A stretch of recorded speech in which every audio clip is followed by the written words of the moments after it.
Hey everybody, welcome back to another video. Today we're going to open up this box of 1995 Flair. I picked up this box several months ago with my brother at a flea market, and I think I paid 20 bucks for it. You can see back in 1995, it was also 20 bucks. I don't remember these boxes or seeing them anywhere, so I'm not sure if this is like an early blaster box or not.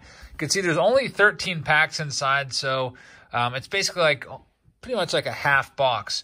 Now, Flair was a product I wasn't collecting back in 1995, so I'm pretty excited to open this up and check these designs out. I typically stuck to Topps in 1995. That was my go-to set. Pretty much all throughout my collecting career. When I was a kid, I always went with Topps as my #1 pick. But Flair was a nice set, but never really went to it because it was a little more pricey. So we are looking for the special Cal Ripken Jr. Tribute Insert Set called Enduring Flair and other inserts. And the best rookie card you can find in this series is Series 2, is Hideo Nomo, which some of you folks might remember Nomo Mania back in 1995. Hideo Nomo came over from Japan and took the major leagues by storm and won the National League Rookie of the Year award. So here we go.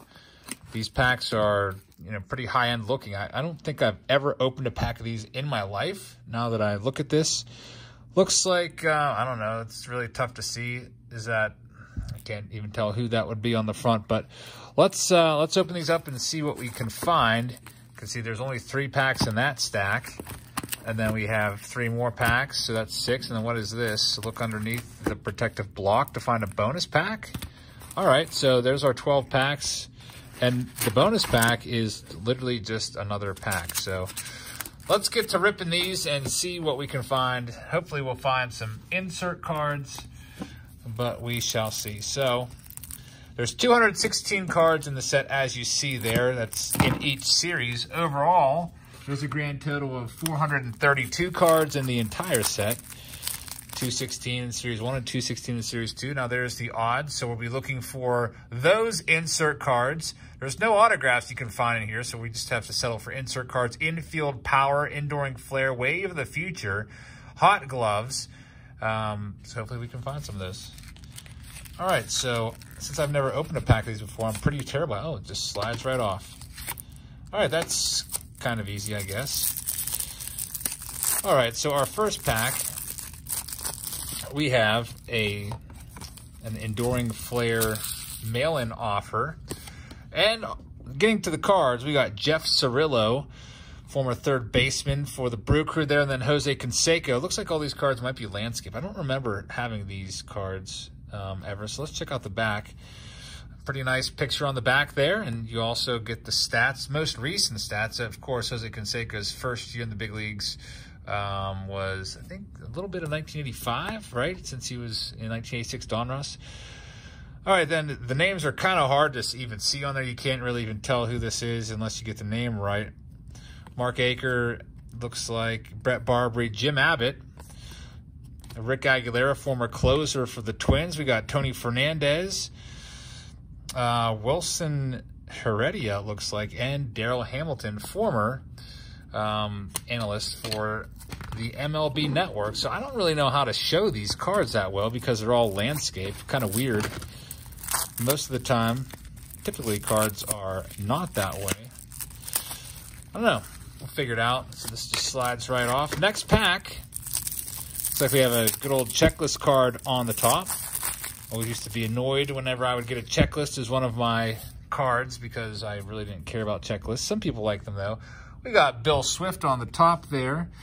Clevio Veras, Robbie Thompson, so not a lot of Hall of Fame. And just got a phone call there. Sorry about that. You didn't miss much. Jose Vizcaíno came up, and then Benito Santiago, former Rookie of the Year.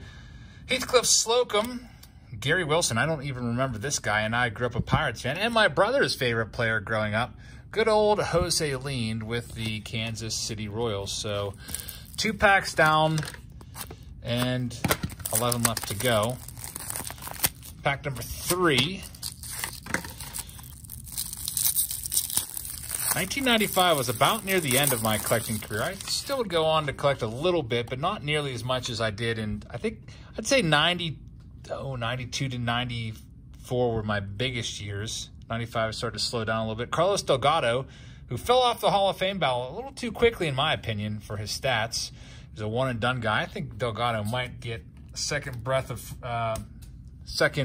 chance, I should say, one of these days from the Veterans Committee. There's Andy Pettit. He's on the ballot this year. He's nowhere close to getting in right now. Jim Edmonds.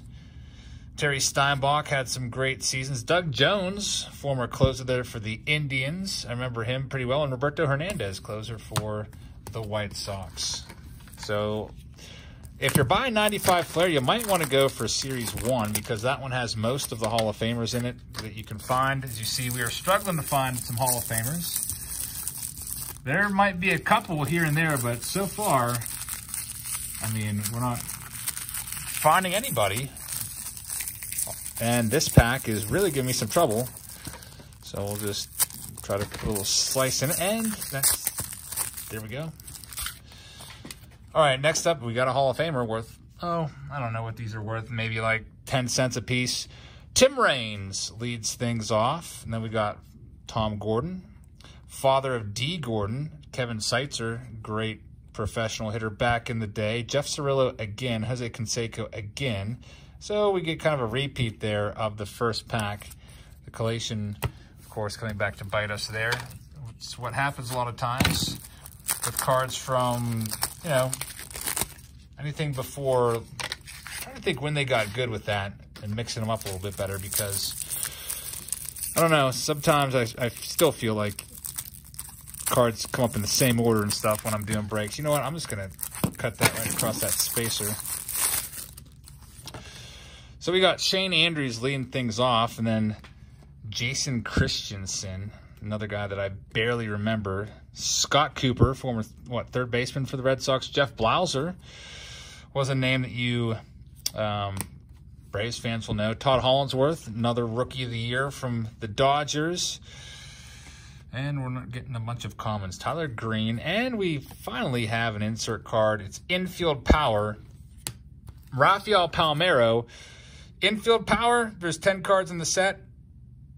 I don't know. It says 1 in 6 to 1 in 25 packs, so it's just probably like a 1 in 6 odds. Rafael Palmeiro has the numbers to be in the Hall of Fame. 3,000 hits, over 500 career home runs, but he screwed up and went before Congress when they were investigating PEDs in baseball and wagged his finger and said, I never did PEDs, period, and emphatically took his finger and jabbed it into the table.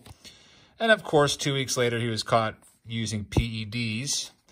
And he blamed it on his buddy Miguel Tejada and said, it's not my fault. Miguel Tejada gave it to me. He told me it was vitamin B. At least I think that's what the story is, if I'm remembering correctly. Ben Mcdonald. He used to be the rookie everybody wanted. Kevin Napier always used to bother me just because he would always make such a weird face when delivering a pitch. But Kevin Napier had a nice serviceable career there in the MLB. Next pack, about halfway through 95 Flair. Still no Hideo Nomo. Nomo, of course, would go on to pitch until almost 40 years old. He ended up his career, I think, in Kansas City at the age of 39, only thrown a couple games. There's another insert card, Infield Power, Andres Galarraga, who definitely had some power, especially when he went over the Rockies and took advantage of that rarefied air up there in Colorado, that thin air. There's another Delgado. So we're getting a repeat pack here. We've already seen all these cards. Joe Oliver, Jim Edmonds, and Terry Steinbach again. Next pack. Definitely like opening just traditional like foil packs. A little bit too much to go on here. First, you got to take the cellophane off. But then you got to take the cardboard off. Then you have to take another wrapper of cellophane off. And here we have an enduring Cal Ripken Jr. card. This was actually advertised on the front of the box.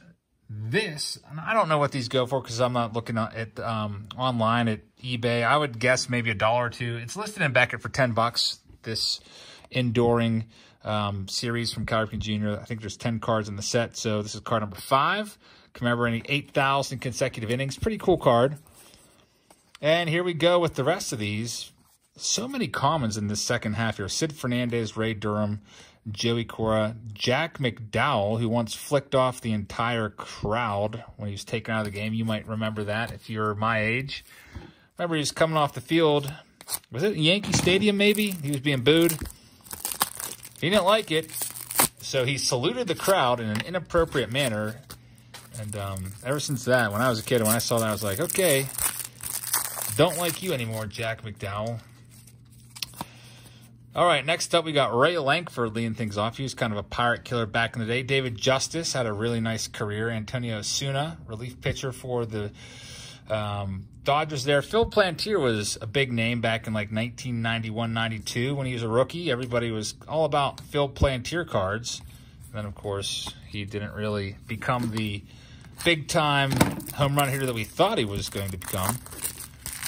I remember Phil Plantier had a real low crouch. Kind of reminds me a little bit of Jeff Bagwell. Next, we got a Dustin Hermanson insert card on the top. That one is called Wave of the Future. I don't think I've seen these before. I've seen them in other years of Flair, but not that particular one. And let's go through the rest of these. We might have some more repeats. We've gotten 3 Andy Pettitts and Jim Edmonds by now. 216 cards in the set. There's, 12 cards per pack, I think? No, 9 cards per pack. 12 packs in the box plus 1 bonus. So we're roughly getting a little over 100 cards, so kind of surprised we're getting so many repeats. Triples. We got a Hall of Famer right here on the top if I can ever get the cello off. That's going to be good old Alan Trammell. I like Alan Trammell. I felt bad for him in 2003 when he was the manager of that 119 loss team. Dave Winfield, Hall of Famer, not worth that much though. His later cards. Andre Dawson. So we got finally some Hall of Famers. 3 of them in the same pack. Dawson, Winfield, Trammell. John Franco had a nice career as the closer there of the Mets and Reds. And let's continue on. 2 more packs to go. Maybe that bonus pack will have something good in it. I don't know. We'll see. So we start off with former NFL player Brian Jordan. He was kind of a crossover, kind of like Bo Jackson and Deion Sanders. There we go. Chipper Jones. That's probably the best base card that we've received so far. A lot of people get confused and think Chipper Jones' rookie card is 1995 for some reason. But remember, his rookie card is 1991 Bowman and Topps because that was his draft pick card. A lot of times you'll see cards from like 94, 95 that'll say rookie real big on the top, like featuring, I don't know, like Derek Jeter or Chipper Jones, something like that. You got to be careful of those because those aren't actually their rookie cards. It's just saying he will be a rookie in whatever year, but his rookie card already happened. Of course, Derek Jeter's rookie 1993. Tried to find one last week in 1993 Topps Series 1, but failed.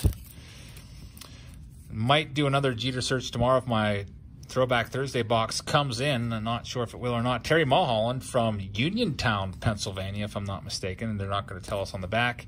That's just right down the road from here. Ron Gant, in 1995, I believe, he was Comeback Player of the Year. I think the previous year he broke his leg.